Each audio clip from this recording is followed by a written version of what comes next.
നമസ്കാരം.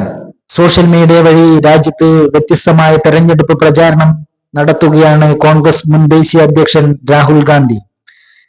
കോൺഗ്രസ് പുറത്തിറക്കിയ തെരഞ്ഞെടുപ്പ് പ്രകടന പത്രികയെ കുറിച്ചുള്ള രാജ്യത്തെ ജനങ്ങളുടെ വിലയേറിയ അഭിപ്രായം സാമൂഹ്യ മാധ്യമങ്ങളിലൂടെ അറിയിക്കണമെന്ന് ആവശ്യപ്പെട്ട രാഹുൽ ഗാന്ധിയുടെ ആവശ്യത്തിന് വലിയ രീതിയിലുള്ള പിന്തുണയാണ് ജനങ്ങളിൽ നിന്നും ലഭിച്ചുകൊണ്ടിരിക്കുന്നത്.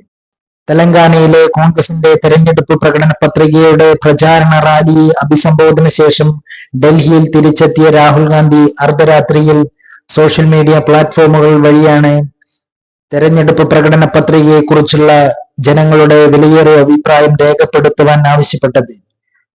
വളരെ ചുരുങ്ങിയ മണിക്കൂറുകൾ കൊണ്ട് തന്നെ ആ വീഡിയോയെ രാജ്യത്തെ ജനങ്ങൾ വലിയ രീതിയിലാണ് സ്വീകരിച്ചത്.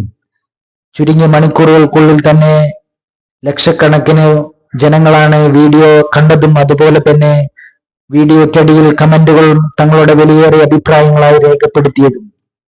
തന്റെ സാമൂഹ്യ മാധ്യമങ്ങളിലെ വിവിധ അക്കൗണ്ടുകളിൽ അപ്ലോഡ് ചെയ്യപ്പെട്ട വീഡിയോയ്ക്ക് താഴെ രാജ്യത്തിനകത്തു നിന്നും പുറത്തു നിന്നും ലോകത്തിന്റെ നാനാഭാഗത്തു നിന്നും പതിനായിരക്കണക്കിന് ജനങ്ങളാണ് തങ്ങളുടെ വിലയേറിയ അഭിപ്രായം കമന്റുകളായും മെയിലുകളായും രാഹുൽ ഗാന്ധിയെയും അതുപോലെ തന്നെ കോൺഗ്രസിനെയും അറിയിച്ചു കൊണ്ടിരിക്കുന്നത്.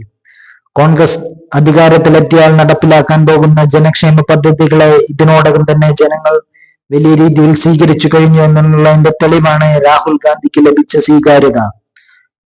മുഴുവൻ സോഷ്യൽ മീഡിയ അക്കൗണ്ടുകളിലും കോടിക്കണക്കിന് ജനങ്ങളാണ് രാഹുൽ ഗാന്ധിയുടെ വീഡിയോയെ ഇരുകൈയും നീട്ടി സ്വീകരിച്ചത്. ശക്തമായ രീതിയിലുള്ള പ്രചാരണ പ്രവർത്തനങ്ങളിലാണ് കോൺഗ്രസിന്റെ നേതൃത്വത്തിൽ ഇന്ത്യ മുന്നണി സാമൂഹ്യ മാധ്യമങ്ങൾ നടത്തിക്കൊണ്ടിരിക്കുന്നത്. അതിന്റെ തുടർച്ചയെന്നോണമാണ് രാഹുൽ ഗാന്ധി തങ്ങളുടെ പ്രകടന പത്രികയെ കുറിച്ചുള്ള ജനങ്ങളുടെ വിലയേറിയ അഭിപ്രായങ്ങൾ ആരാഞ്ഞത്. അത് കൃത്യമായി ജനങ്ങൾ വിലയിരുത്തിക്കൊണ്ട് മറുപടി നൽകുന്നു എന്നത് വലിയ രീതിയിലുള്ള സ്വീകാര്യതയാണ് കോൺഗ്രസിന്റെ ക്യാമ്പയിനുകൾക്ക് രാജ്യത്തിനകത്ത് ലഭിച്ചുകൊണ്ടിരിക്കുന്നത് എന്നുള്ളതിന്റെ തെളിവാണ്.